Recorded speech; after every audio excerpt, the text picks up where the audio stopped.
a remote jungle in Guyana, South America, where nearly 1,000 people lived together in what appeared to be a utopian community. It was called Jonestown, named after its charismatic leader who promised equality, peace, and salvation. But on November 18th, 1978, the world would learn of its horrifying end. A tragedy that left 918 men, women, and children dead under circumstances so shocking they remain etched into history as one of humanity's darkest chapters. What happened in those final hours, and why did it spiral out of control? Hey friends, you're in Dreamcatcher Stories, your cozy corner for stories that got lost along the way. Hit me up in the comments and tell me how this one hits you. Now, let's get sneaky and peek behind the curtain. The story begins in San Francisco during the late 1960s. A preacher with magnetic charm rose to prominence, captivating followers with his promises of racial harmony, social justice, and spiritual enlightenment. He spoke passionately about creating a better world free from oppression, drawing in thousands of devoted believers. At first glance, he seemed like an advocate for change, someone fighting against inequality and injustice. Yet beneath his polished exterior lay a manipulative mind capable of bending reality to fit his narrative. By the mid-1970s, scrutiny grew around his organization. Media outlets began investigating allegations of financial fraud, physical abuse, and psychological manipulation within the group. Fearing exposure, the leader decided to relocate his followers to a compound deep in the jungles of Guyana, far away from prying eyes. There, he claimed, they could build their paradise, a self-sufficient agricultural project designed to shield them from societal corruption. To outsiders, it sounded idyllic. To insiders, it became something else entirely. Jonestown wasn't just isolated geographically, it was cut off mentally and emotionally. Life inside the compound revolved around strict rules enforced by armed guards. Followers worked tirelessly under harsh conditions, often deprived of food or sleep. Questioning authority wasn't tolerated. Dissenters faced public humiliation or worse. Over time, paranoia seeped into every aspect of life. The leader frequently warned residents that enemies lurked everywhere, ready to destroy their dream. His speeches grew increasingly apocalyptic, painting a bleak picture of persecution and betrayal. Then came the turning point. In November 1978, Congressman Leo Ryan traveled to Jonestown to investigate claims of human rights abuses. Accompanied by journalists and concerned family members, he arrived expecting chaos but found a well-maintained settlement. Residents greeted him warmly, singing songs and sharing meals. For a moment, it seemed the reports were exaggerated. But cracks soon surfaced. Several defectors approached Ryan, pleading for help to escape. As tensions escalated, gunfire erupted at the airstrip where the delegation prepared to leave. Ryan and 4 others were killed instantly. Back at Jonestown, panic set in. The leader knew the massacre would draw global attention, exposing everything he had worked so hard to conceal. In response, he gathered everyone in the central pavilion, delivering a chilling speech about their impending doom. According to survivors, he convinced residents that suicide was the only way to avoid capture and torture at the hands of their enemies. Cyanide-laced flavor aid was distributed, starting with the children. Adults followed suit, drinking the poison willingly, or so it seemed. What makes this tragedy even more harrowing is the sheer scale of death. Entire families perished together, their bodies sprawled across the muddy ground. Some tried to resist, only to be forcibly injected with the lethal mixture.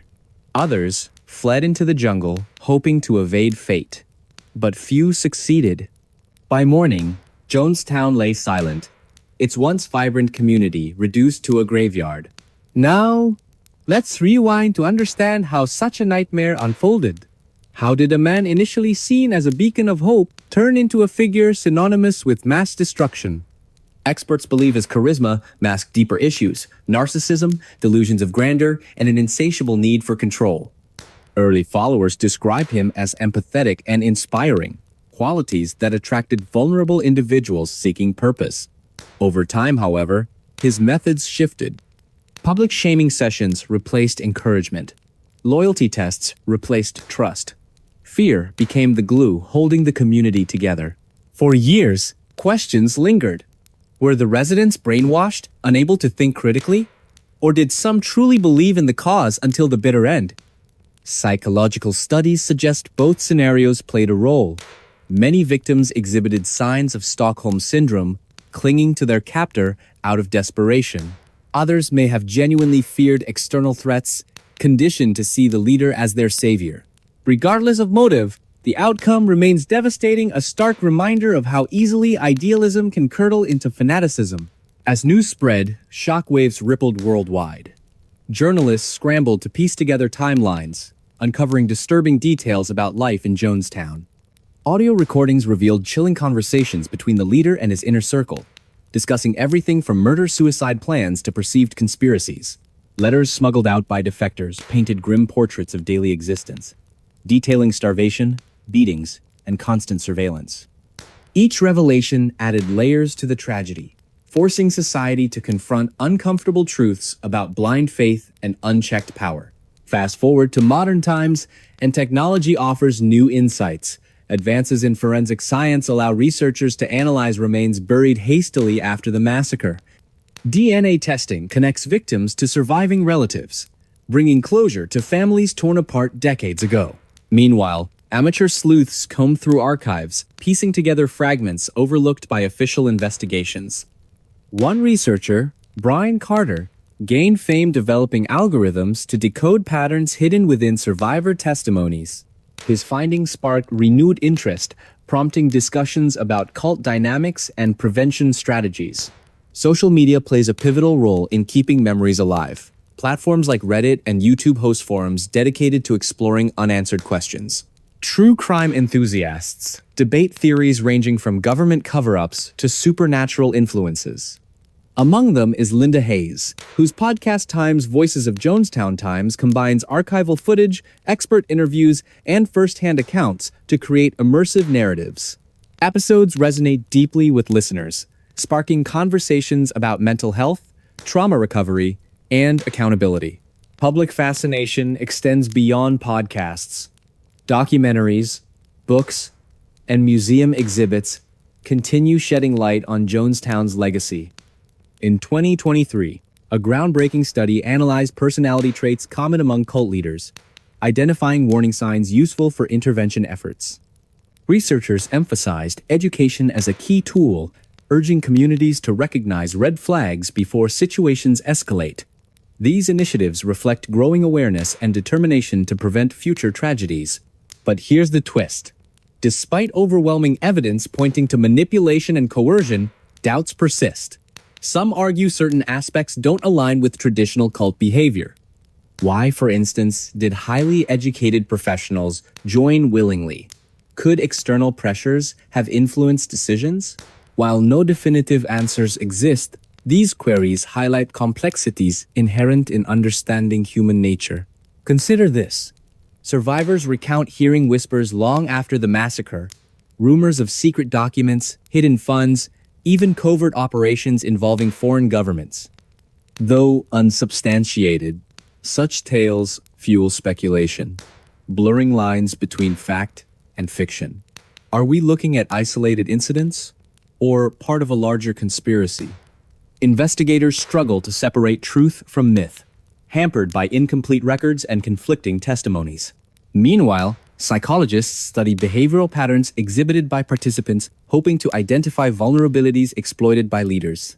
Findings suggest susceptibility stems from factors like isolation, fear, and cognitive dissonance. But broader implications raise unsettling questions. If ordinary people can commit extraordinary atrocities, what does that say about us? Can anyone truly claim immunity from influence? As years pass, additional developments emerge. In 2025, archaeologists unearth artifacts near the original site, offering glimpses into daily life. Tools, clothing, and personal belongings provide tangible connections to those lost. Exhibitions showcasing these items travel globally, reminding audiences of resilience amidst despair.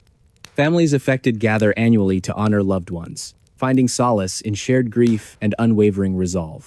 Through it all, one truth stands clear. Jonestown represents more than a single event. It symbolizes humanity's capacity for both cruelty and compassion. For every answer uncovered, new mysteries arise. For every step forward, obstacles loom large. Yet through perseverance, understanding transcends generations, binding us together in pursuit of peace and resolution. And there we go. Another memory back from the dark. Don't go too far, I've got more mysteries itching to be told. What do you think really happened in Jonestown? Was it pure manipulation? Or did other forces play a role? Let me know in the comments below. Your thoughts matter, shaping not just my stories, but our collective quest for truth. Until next time, stay curious and keep questioning.